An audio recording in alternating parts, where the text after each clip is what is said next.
সম্মানিত চাকরি প্রত্যাশী ভাই বোনেরা আসসালামু আলাইকুম। আশা করি আপনারা সবাই অনেক ভালো আছেন। তো দেখতেই পাচ্ছেন যে বাংলাদেশ কারা অধিদপ্তরে মোট ২টি পদে এখানে ৪৭২ জন নিয়োগ দিবে। তো এই নিয়োগে আপনার শিক্ষাগত যোগ্যতা এবং অভিজ্ঞতা কী থাকতে হবে তাই এই ভিডিওতে সম্পূর্ণ আলোচনা করা হবে। এবং ভিডিও শেষে বলে দেওয়া হবে কিভাবে এই নিয়োগটা দেবে এবং কিভাবে আপনি আবেদনটা করতে পারবেন। তো চলুন আর বেশি কথা না বাড়িয়ে ভিডিও শুরু করা যাক। তো এখানে ক্রমিক ১ নাম্বার রয়েছে পদের নাম ও বেতন স্কেল গ্রেড জাতীয় বেতন স্কেল ২০১৫ অনুযায়ী। এখানে কারারক্ষী বেতন স্কেল ৯,০০০ থেকে ২১,৮০০ টাকা পর্যন্ত দেওয়া হবে। আর এই চাকরিটি দেওয়া হবে ১৭ গ্রেডে। যেখানে পদের সংখ্যা রয়েছে ৪৫০টি।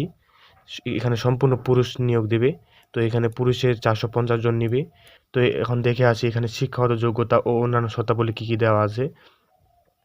এখানে ১ নাম্বার রয়েছে কোনো স্বীকৃত বোর্ড হতে মাধ্যমিক, স্কুল সার্টিফিকেট বা সমমান পরীক্ষায় উত্তীর্ণ হতে হবে। অর্থাৎ আপনি যদি সায়েন্স, আর্টস, কমার্স যেকোনো বিভাগ থেকে পাস করেন না কেন, মাধ্যমিক, স্কুল পরীক্ষায় সার্টিফিকেট পরীক্ষায় আপনাকে উত্তীর্ণ হতে হবে। ২ নাম্বার রয়েছে শারীরিক যোগ্যতা। শারীরিক যোগ্যতা এখানে অনূন্য ১.৬৭ মিটার অর্থাৎ ৫ ফুট ৬ ইঞ্চি হতে হবে। ২ নাম্বার রয়েছে বুকের মাপ। পুরুষ অনূন্য ৮১.৮৮ সেন্টিমিটার ২ ফুট ৮ ইঞ্চি। ওজন এই ক্ষেত্রে ৫২ কেজি হতে হবে। ২ নাম্বার রয়েছে মহিলা কারারক্ষী। এখানে বেতন স্কেল রাখা হয়েছে ৯,০০০ থেকে ২১,৮০০ টাকা পর্যন্ত। আর এই চাকরিতে দেওয়া হবে ১৭ গ্রেডে। এখানে নিয়োগ দেবে ২২ জন।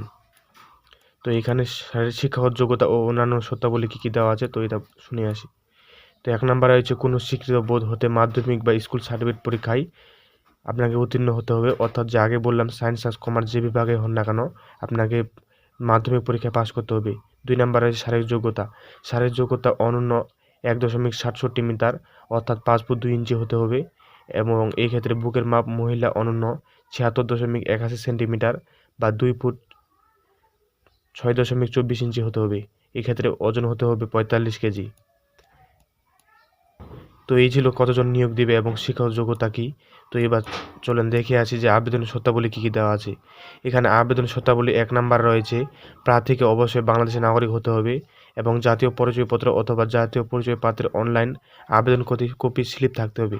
অর্থাৎ আপনার যদি ভোট হতে থাকে কিন্তু আপনার কাছে জাতীয় নাগরিকপত্র কার্ডটা নেই, তাহলে এই ক্ষেত্রে আপনাকে অনলাইনে যে আবেদনের স্লিপ কপিটা আছে সেটা দিতে হবে এখানে। ২ নাম্বার রয়েছে প্রার্থীর বয়স ১/৪/২০০৬ তারিখে বিজ্ঞপ্তি প্রকাশের তারিখে ১৮ থেকে ২১ বছরের মধ্যে হতে হবে।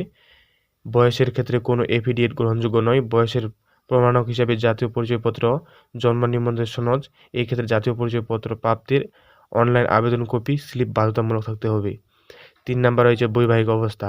প্রার্থীকে অবশ্যই অবিবাহিত হতে হবে। এক্ষেত্রে বিবাহিত বা ডিভোর্সি এখানে হলে চলবে না।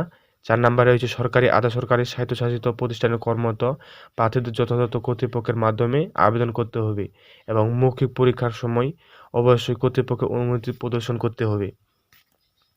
৫ নাম্বার রয়েছে অস্পষ্ট, ত্রুটিপূর্ণ, অসম্পূর্ণ আবেদন সরাসরি বাতিল বলে গণ্য হবে। অর্থাৎ আপনি আবেদন করেছেন কিন্তু টাকা পয়সা কোনো দেননি বা সেই টাকা পয়সাটি এদের ওয়েবসাইটে গিয়ে পৌঁছায়নি, তাহলে এই ক্ষেত্রে আপনার আবেদনটি সরাসরি গণ্য হবে। এছাড়াও আপনি যদি কোনো তথ্য গরমিল করে থাকেন বা ভুল হয়ে থাকে তাহলে এই ক্ষেত্রেও আপনার আবেদনটি বাতিল হয়ে যাবে আর কি। তো ৬ নাম্বার রয়েছে নিয়োগের ক্ষেত্রে কোটা সংক্রান্ত সরকার সর্বশেষ সার্কুলার বিদ্যমান ও অন্যান্য বিধি অনুসরণ করতে হবে। এরপরে ৭ নাম্বার রয়েছে কোনো প্রকার কারণ দর্শানো ব্যতীত নিয়োগকারী কর্তৃপক্ষ নিয়োগ কার্যক্রমের আংশিক অথবা সম্পূর্ণ পরিবর্তন বাতিল করতে পারবে। এই নিয়োগের ক্ষেত্রে নিয়োগকারী কর্তৃপক্ষের সিদ্ধান্ত ছাড়াই চূড়ান্ত বলে গণ্য হবে। তবে এ বিষয়ে কোনো আপত্তি গ্রহণযোগ্য হবে না। তো ৮ নাম্বার রয়েছে কর্তৃপক্ষ বিজ্ঞপ্তিতে বর্ণিত পদের সংখ্যা হ্রাস বৃদ্ধির ক্ষমতা সংরক্ষণ করতে পারে এবং ৯ নাম্বার রয়েছে এই নিয়োগ বিজ্ঞপ্তি সংক্রান্ত যে কোনো তথ্য পরিবর্তন হতে পারে, সংশোধনও হতে পারে। তো ৯ নাম্বার রয়েছে এই নিয়োগ বিজ্ঞপ্তি সংক্রান্ত যে কোনো পরিবর্তন, সংশোধন হতে পারে কারা অধিদপ্তরের নিজস্ব ওয়েবসাইটে, এই যে ওয়েবসাইটে দেওয়া আছে এটা পাওয়া যাবে এই ওয়েবসাইটের লিঙ্ক আমি ডেসক্রিপশন বক্সে দিয়ে দেবো অথবা পিন কমেন্টে দিয়ে দেবো, চিন্তার কোনো কারণ নেই। তো আবেদন শর্তাবলী ১০ নাম্বার রয়েছে বর্ণিত পদের জন্য আবেদনকারী প্রার্থীকে অবশ্যই শারীরিক যোগ্যতা যাচাই সহ দক্ষতা পরীক্ষা, দৌড়, push up, high jump, long jump, rope climbing, প্রাথমিক স্বাস্থ্য পরীক্ষা এবং লিখিত এমসিকিউ ও মৌখিক পরীক্ষায় অংশগ্রহণ করা হবে। শারীরিক যোগ্যতা যাচাই এবং লিখিত ও মৌখিক পরীক্ষা গ্রহণের তারিখ, সময়, স্থান এসএমএর মাধ্যমে জানিয়ে দেওয়া হবে। এছাড়াও এছাড়াও এই সংক্রান্ত তথ্য কারা অধিদপ্তরের ওয়েবসাইটে প্রকাশ করা হবে।